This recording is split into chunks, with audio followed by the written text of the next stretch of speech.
Selamat malam. Kita bertemu lagi dalam kebaktian ibadah persekutuan doa kita secara online. Sebelum kita memulai ibadah ini, mari kita bersama-sama berdoa. Tuhan, terima kasih atas berkat anugerah-Mu sepanjang hidup kami, sehingga kami pada hari ini bisa berkumpul untuk bersekutu dan beribadah kepada-Mu. Tuhan yang pimpin ibadah kami ini dari awal hingga akhir, supaya dapat menyenangkan nama-Mu saja. Nama Tuhan Yesus, kami berdoa dan bersyukur. Amin. Mari kita membuka ibadah persekutuan doa kita. Kita nyanyikan pujian menyenangkan-Mu.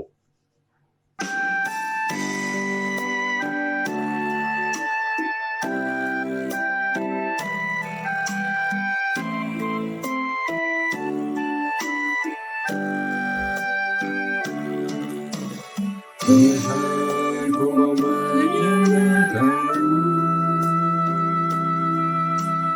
Tuhan, hiduplah hati. Jadi berjalan untuk kemuliaan-Mu. Cemerlang bagai emas-Mu. Tuhan, ku serahkan hati. Semua ku berikan padamu. Kudusan hidupku selalu, agar aku menyenangkan-Mu, senangkan-Mu. Hanya itu kerinduanku, menyenangkan-Mu, senangkan-Mu. Hanya itu kerinduanku, menyenangkan-Mu, senangkan-Mu. Hanya itu kerinduanku, menyenangkan-Mu, senangkan-Mu. Hanya itu kerinduanku, hanya itu kerinduanku.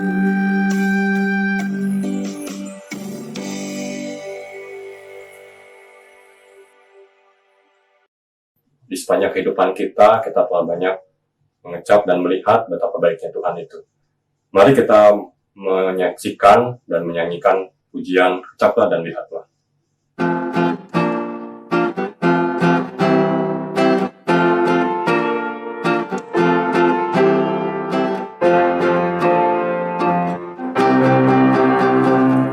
Kecaplah dan lihatlah betapa baiknya Tuhan itu. Rasakan dan nikmati kasih setia Tuhan. Kecaplah dan lihatlah betapa baiknya Tuhan itu. Rasakan dan nikmati kasih setia Tuhan, kasih setia Tuhan. Syukur bagi-Mu Tuhan, sehormat bagi-Mu Tuhan. Hanya mengasihi-Ku, hanya memelihara-Ku.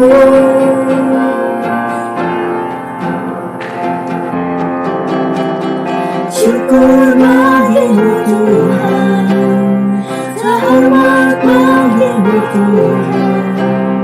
Hanya mengasihi-Ku, hanya memelihara-Ku selamanya.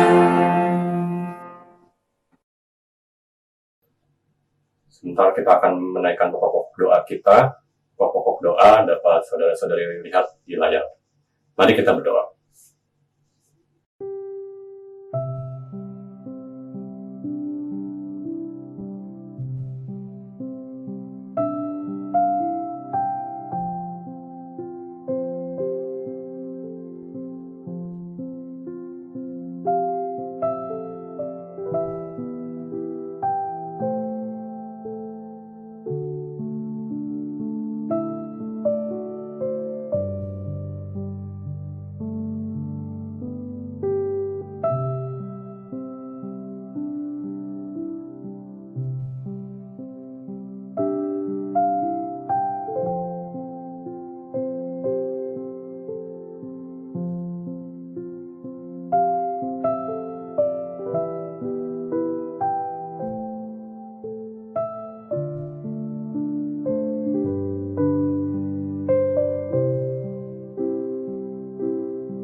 Bentar lagi kita akan mendengarkan firman Tuhan. Biar kita menyiapkan hati kita agar bagaikan bejana, hati kita siap dibentuk dan bisa menjadi alat di tangan Tuhan. Mari kita naikkan bagaikan bejana.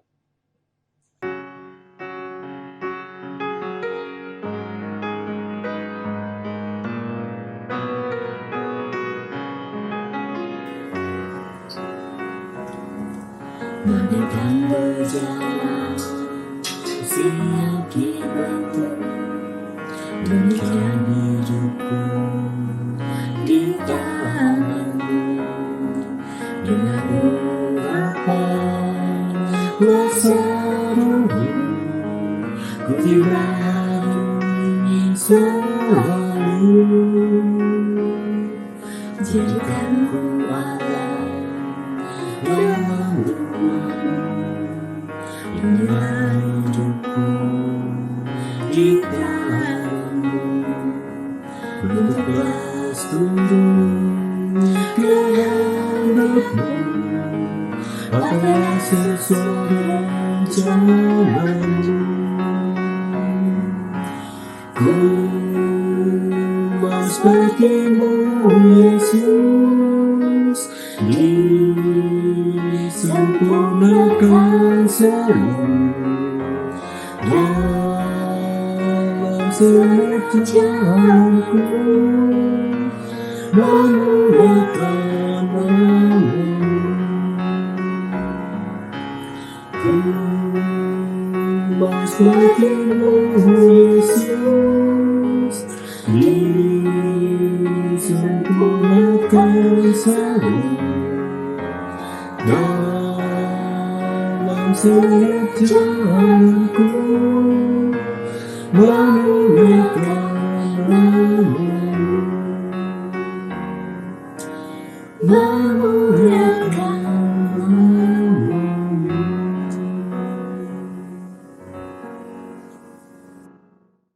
Mari kita berdoa, saudara sekalian.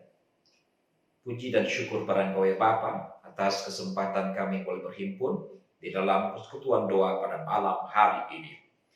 Kami akan belajar firman-Mu.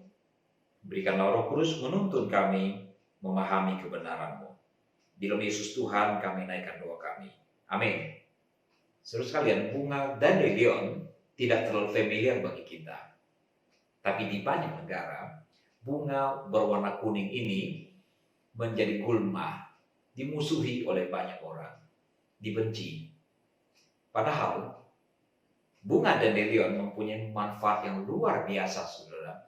Penelitian terakhir memberikan indikasi bahwa tanaman ini memberikan faedah bagi manusia luar biasa dari ilmu kesehatan.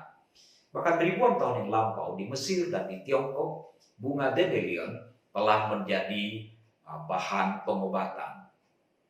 Bunga ini menjadi unik, saudara, karena dia bisa tumbuh di tempat-tempat yang sangat keras, tanah-tanah yang keras, yang gersang. Dia bisa tumbuh dengan subur. Dia membutuhkan matahari yang terik untuk membuatnya menjadi tumbuh dengan baik. Karena akarnya bisa sampai kedalaman yang luar biasa hingga 4,5 meter, saudara. Maka tanaman ini akan menyerap begitu banyak makanan, mineral, sehingga tumbuhan di sekitar tanaman ini akan menjadi subur. Tanah menjadi gembur sehingga tanah akan diisi dengan udara karena terbuka rongga-rongga kecil yang dibentuk oleh akar dari dandelion. Bukan hanya itu, saudara. Dandelion menjadi unik. Karena apa? Karena biji dari tanaman ini bisa diterbangkan oleh angin barangkali, hingga sampai lebih dari 100 km. Dan ketika benih dari dandelion ini jatuh, disitulah dia akan bertumbuh. Tidak peduli apakah tanah itu gersang atau seperti apapun. Dia akan tumbuh dengan baik, dan kata orang-orang, bunga dandelion tidak bisa dibinasakan. Terus kalian, di dalam banyak hal, bunga dandelion adalah seperti orang Kristen. Orang yang tidak mengenal siapakah Kristen menganggap orang Kristen sebagai musuh, dibenci. Di banyak tempat orang Kristen dianiaya, diharapkan bisa dimusnahkan. Sangat menarik saudara, angin yang bertiup akan menyebabkan bibit dari bunga dandelion terbang sampai jauh, dan situlah ia memulai kehidupan yang baru. Manusia mempunyai kecenderungan yang besar untuk menghindar dari tantangan. Tapi justru di dalam tantanganlah ada peluang yang sangat-sangat istimewa di dalamnya. Dan di dalam banyak kasus, tantangan adalah sesuatu yang berfaedah. Apa yang terjadi dengan bibit bunga dandelion yang ditiup oleh angin sehingga melayang kemana-mana dan kemudian tumbuh di sana, itu adalah seperti yang terjadi dengan umat Kristen di abad pertama. Kisah Rasul pasal 8 ayat 1b sampai ke 3 memberikan informasi seperti ini. Pada waktu itu mulailah penganiayaan yang hebat terhadap jemaat di Yerusalem. Mereka semua, kecuali rasul-rasul, tersebar ke seluruh daerah Yudea dan Samaria. Orang-orang saleh menguburkan mayat Stefanus serta meratapinya dengan sangat. Tetapi Saulus berusaha membinasakan jemaat itu, dan ia memasuki rumah demi rumah dan menyeret laki-laki dan perempuan keluar dan menyerahkan mereka untuk dimasukkan ke dalam penjara. Perhatikan, saudara sekalian, dikatakan ada penganiayaan yang hebat yang melanda orang Kristen pada abad pertama itu. Akibatnya adalah mereka menyingkir dari kota Yerusalem, menyebar ke Yudea dan Samaria, dan di tempat mereka menyebar, disitulah Injil diberitakan. Disitulah benih firman Tuhan ditaburkan dan bertumbuh. Kalau demikian saudara, apa yang terjadi dengan orang Kristen? Penganiayaan dahsyat yang mereka alami itu adalah seperti bibit dari bunga dandelion yang ditiup oleh angin, terbang kemana-mana, dan kemudian menyebar dan hidup di sana. Saudara, di dalam tantangan seringkali ada peluang yang sangat istimewa yang Tuhan buka bagi umatnya. Di dalam banyak kasus, jika tidak ada tantangan, bahkan orang-orang tidak melakukan apa-apa. Justru karena ada tantanganlah menyebabkan orang melakukan sesuatu yang tidak pernah dia lakukan sebelumnya dan dia berhasil. Di dalam tantangan ada peluang yang istimewa. Karena itu apa yang dikatakan Jaya Setiabudi dalam bukunya The Power of Kepepet, kadang ada benarnya saudara. Di dalam tantangan seringkali ada peluang yang istimewa. Ada peluang apa di dalam sebuah tantangan? Di dalamnya ada peluang bisnis bahkan saudara. Saat ini Zoom, sebuah platform untuk komunikasi massa, sangat-sangat terkenal. Zoom ini didirikan oleh seorang dari negeri Tiongkok bernama Eric Yuan. Eric Yuan yang sekarang bermukim di Amerika, semula adalah pegawai tetap di perusahaan Cisco yang sudah mapan, saudara. Ia mempunyai sebuah ide untuk membuat semacam telekonferensi yang bisa digunakan melalui handphone, tapi ditolak oleh perusahaannya. Dan dia keluar dari zona nyaman, mendirikan perusahaan yang bernama Zoom ini, saudara. Dia mulai merintis dan perusahaannya betul-betul mendapatkan momentum yang sangat-sangat luar biasa justru ketika terjadi pandemi ini. Bayangkan saudara, laporan dari luar menyebutkan dari bulan Maret sampai bulan 9 dia telah memperoleh penghasilan 12 juta US dollar. Itu setara dengan 175,5 miliar. Beberapa bulan menambah pundi-pundinya 170 miliar lebih. Luar biasa. Eric Yuan menjadi salah satu orang terkaya di Amerika saat ini. Saudara, apa yang membuat dia kaya raya? Dia mau keluar dari zona nyamannya dan dia menghadapi tantangan ini dan dia gunakan tantangan ini sebagai sebuah peluang untuk meraih keberhasilan finansial. Beberapa tahun yang lampau, Dan Brown menerbitkan sebuah novel berjudul Da Vinci Code. Novel ini dikutuk oleh banyak orang karena memfitnah kekristenan sedemikian rupa. Orang-orang yang membenci Kristen seakan-akan mendapatkan sebuah pencerahan betapa bobroknya Kristen, betapa buruknya kekristenan. Orang-orang yang skeptis sangat senang. Banyak orang Kristen yang imannya goyah. Tapi justru melalui momentum ini, saudara, gereja-gereja mengambil kesempatan melakukan banyak seminar. Nah, kalau gereja ataupun pendeta rohaniwan membuat seminar Alkitab, tidak akan banyak orang yang mendengarkan.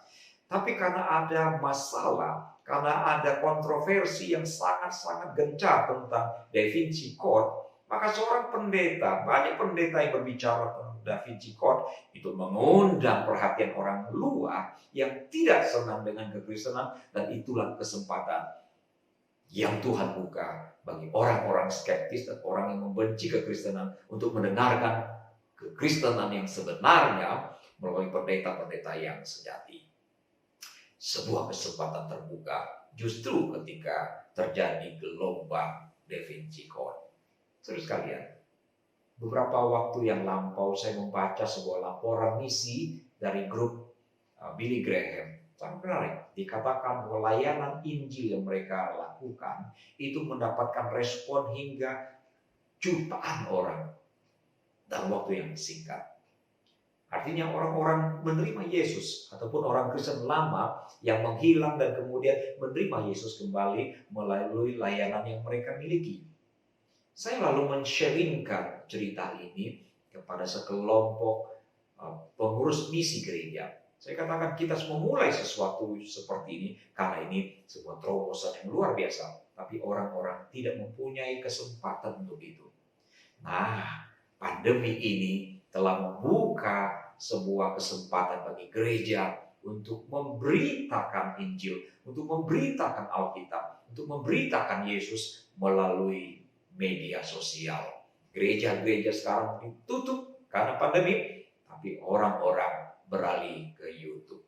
Gereja ditutup, orang-orang beralih ke YouTube untuk mendengarkan kesaksian, untuk mendengarkan berita baik. Dan saya percaya akan ada banyak orang yang mendengarkan Injil melalui kesempatan ini. Sebab gereja-gereja hampir semuanya membuat konten-konten Kristiani dan disebarkan ke YouTube dan ke platform yang lain, sehingga siapapun bisa mendengarkan Injil. Injil yang dulunya tertutup, sekarang bisa menerobos ke tempat-tempat yang terpencil dan pintu-pintu yang tertutup sekalipun berhasil diterobos oleh media ini.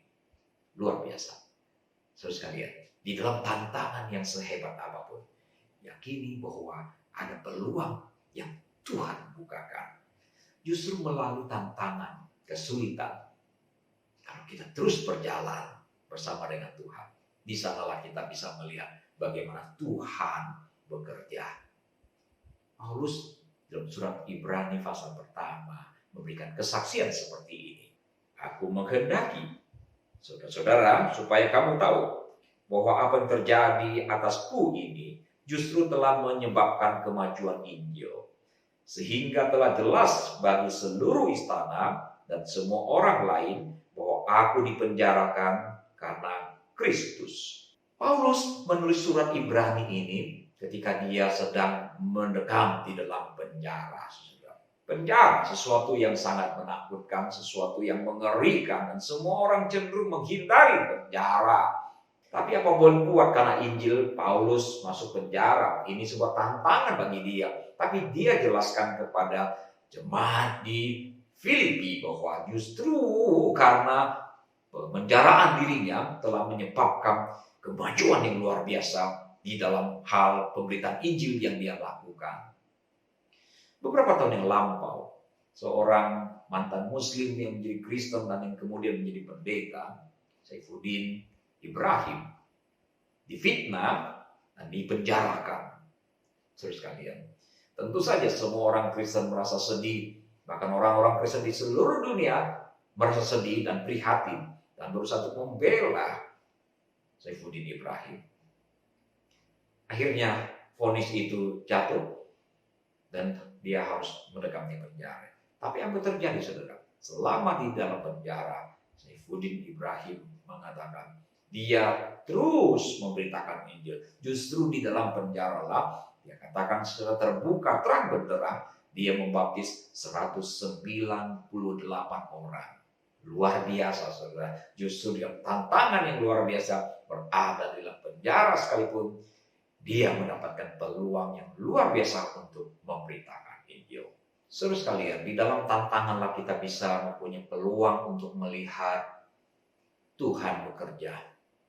Dan di dalam tantangan, saudara, kita bisa melihat ada peluang yang sangat besar bagi kita untuk bertumbuh, berharap kepada Tuhan, menantikan Tuhan. Dan melalui tantanganlah otot-otot rohani kita semakin dikuatkan, bertumbuh, semakin berharap, menantikan Tuhan, memohon dan menantikan pertolongan Tuhan. Terus kalian, seorang petinju profesional tidak hanya memukul kantong pasir. Seorang petinju tidak akan menjadi seorang yang mahir kalau dia hanya melatih dirinya memukul dan memukul kantong pasir setiap hari. Petinju profesional harus menyewa orang-orang yang disebut dengan sparring partner. Sparring partner adalah petinju yang disewa untuk memukul, untuk melawan petinju yang sebetulnya. Mengapa petinju harus menyewa sparring partner untuk memukul dirinya? Karena justru melalui latihan real seperti inilah petinju yang sedang mempersiapkan diri untuk naik ring akan mendapatkan keterampilan-keterampilan baru, latihan-latihan yang sebenarnya yang membuat dia semakin terampil di dalam bertinju di atas ring. Tanpa sparring partner, petinju tidak akan menjadi petinju yang maju. Ketika Tuhan mengizinkan kita mengalami tantangan, disitulah sparring partner kita untuk membuat kita semakin berharap pada Tuhan, semakin menantikan Tuhan, semakin berseru pada Tuhan, semakin bertumbuh iman spiritualitas kita. Sebagai orang Kristen, kita berbahagia, saudara. Mengapa demikian? Karena kita mempunyai alasan yang sangat-sangat kuat untuk meyakini dan percaya bahwa di dalam setiap tantangan itu ada peluang. Kenapa? Karena ada Allah yang mau kita libatkan di dalam tantangan kita ini. Ketika Israel keluar dari Mesir, Tuhan memerintahkan Musa untuk mengutus 12 orang masuk dalam tanah perjanjian untuk mengintai tanah itu. 12 orang dari 12 suku masuk ke tanah Kanaan. Mereka melihat hal yang sama, menikmati hal yang sama, tapi mereka memberikan laporan yang berbeda. Saudara-saudara sekalian, mereka katakan bahwa memang tanah perjanjian itu tanah yang luar biasa suburnya, ada madu, ada susu, dan luar biasa kaya raya. Tapi juga mereka melihat bahwa penduduk asli itu tinggal di kota-kota benteng. Mereka adalah makhluk-makhluk yang sangat-sangat sadis, besar. 10 pengintai itu mengatakan bahwa mereka melihat penduduk Kanaan seperti raksasa. Dan mereka adalah seperti belalang. Begitu pula raksasa itu melihat mereka itu seperti belalang. Dan laporan ini menyebabkan seluruh Israel yang diperkirakan sekitar 2 juta orang menangis histeris dan mereka marah. Hasil dari laporan 10 pengintai itu menyebabkan Israel berlaku fasik. Bilangan 14 ayat 1 sampai 5 berkata seperti ini. Lalu segenap umat itu mengeluarkan suara nyaring dan bangsa itu menangis pada malam itu. Bersungut-sungutlah semua orang Israel kepada Musa dan Harun. Dan segenap umat itu berkata pada mereka, sekiranya kami mati di tanah Mesir atau di padang gurun ini, mengapakah Tuhan membawa kami ke negeri ini supaya kami tewas oleh pedang? Dan istri serta anak-anak kami menjadi tawanan? Bukankah lebih baik kami pulang ke Mesir?" Dan mereka berkata seorang kepada yang lain, "Baiklah, kita mengangkat seorang pemimpin, lalu pulang ke Mesir." Lalu sujudlah Musa dan Harun di depan mata seluruh jemaat Israel yang berkumpul di situ. 10 pengintai ini melihat realita dan mereka tidak melibatkan Tuhan. Itu sebabnya mereka melaporkan dengan apa adanya, dan itu menimbulkan kehebohan, ketakutan, membuat Israel patah semangat, dan mereka berniat untuk mengangkat pemimpin baru supaya mereka bisa kembali menjadi budak di Mesir. Berbeda dengan 10 pengintai yang tidak beriman. 2 pengintai yang lain, Joshua dan Kaleb, melihat hal yang sama, melihat kota yang sama, melihat kesuburan yang sama. Tetapi kali ini laporannya berbeda, saudara, karena mereka berdua melibatkan Tuhan di dalam hal ini. Tetapi Yosua bin Nun dan Kaleb bin Yefune, yang termasuk orang-orang yang telah mengintai negeri itu, mengoyakkan pakaiannya dan berkata kepada segenap umat Israel, "Negeri yang kami lalui untuk diintai itu ada luar biasa baiknya. Jika Tuhan berkenan kepada kita, maka Ia akan membawa kita masuk ke negeri itu dan akan memberikan kepada kita suatu negeri yang berlimpah-limpah susu dan madunya. Hanya janganlah memberontak kepada Tuhan dan janganlah takut kepada bangsa itu, sebab mereka akan kita telan habis. Yang melindungi mereka sudah meninggalkan mereka, sedang Tuhan menyertai kita. Janganlah takut kepada mereka." Kita tahu akhir kisah ini, bukan? Meskipun berpuluh-puluh tahun kemudian, bangsa ini betul-betul diizinkan masuk ke tanah perjanjian setelah generasi sebelumnya tewas semua. Hal yang sama terjadi pada Daud, saudara sekalian, ketika dia menghadapi tantangan yang besar. Orang-orang Israel merasa sangat ketakutan ketika berperang melawan Filistin, karena di Filistin ada seorang prajurit yang disebut dengan raksasa bernama Goliat. Di atas kertas Daud pasti kalah melawan Goliat yang tinggi besar, raksasa yang sadis itu. Tapi Daud mempunyai alasan bahwa di dalam tantangan yang dihadapi ada peluang. Kenapa? Karena ada Tuhan yang akan turut bekerja mendatangkan kebaikan.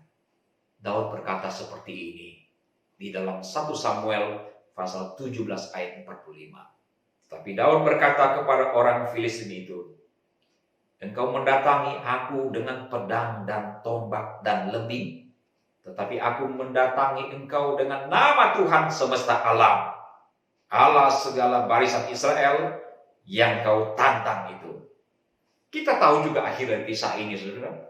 Daud yang masih belia berhasil mengalahkan raksasa besar Goliat itu. Mengapa demikian, saudara? Karena dia datang dalam nama Tuhan. Daud yakin Tuhan akan turut berperang untuk dirinya. Saudara sekalian, kita sungguh-sungguh mempunyai alasan yang kuat untuk beriman bahwa di dalam tantangan yang kita hadapi itu ada peluang yang luar biasa karena kita melibatkan Tuhan di dalamnya. Tuhan telah berjanji bahwa Ia akan turun ambil bagian, berkarya untuk mendatangkan kebaikan bagi umatnya, bagi orang-orang yang mengasihi Dia. Karena itu saudara sekalian, ketika kita sedang menghadapi tantangan, hadapi itu. Jangan takut, jangan mundur, karena Tuhan ingin memberkati kita melalui tantangan itu. Seorang raja ingin mengetahui seberapa besar kepedulian dari rakyatnya dan siapa saja yang ingin melakukan sesuatu sehingga menyebabkan kemajuan bagi kerajaannya. Sang raja mendapatkan sebuah ide bagaimana caranya memuji rakyatnya itu. Dia menempatkan sebuah batu yang sangat besar di tengah jalan. Sementara dia bersembunyi di tempat yang strategis. Dia perhatikan ada banyak pedagang, ada banyak pejabat yang lalu lalang, tapi tidak satupun yang peduli dengan batu besar yang terletak di tengah-tengah jalan itu. Bahkan orang-orang mulai mempersalahkan pejabat-pejabat termasuk raja yang dianggap tidak becus mengurus jalan sekalipun. Saudara, tidak ada yang peduli. Tapi muncul seorang petani yang membawa beban yang berat, memikul hasil pertaniannya. Dan petani ini merasa terganggu karena ada sebuah batu besar yang terletak di tengah-tengah jalan. Sang petani meletakkan pikulannya dan kemudian berusaha sekuat tenaga menggeser batu besar yang terletak di tengah-tengah jalan itu. Setelah berjuang dengan sekuat tenaga dan makan waktu yang cukup lama, batu itu bergeser. Alangkah terkejutnya sang petani ketika batu telah berhasil digeser. Di tempat batu itu tergeletak, rupanya ada sebuah dompet yang berisi begitu banyak koin-koin emas dan selembar kertas yang bertulis demikian. Koin-koin emas ini adalah untuk siapapun yang peduli dengan batu ini, yang bersedia menyingkirkan penghalang yang ada di tengah jalan ini.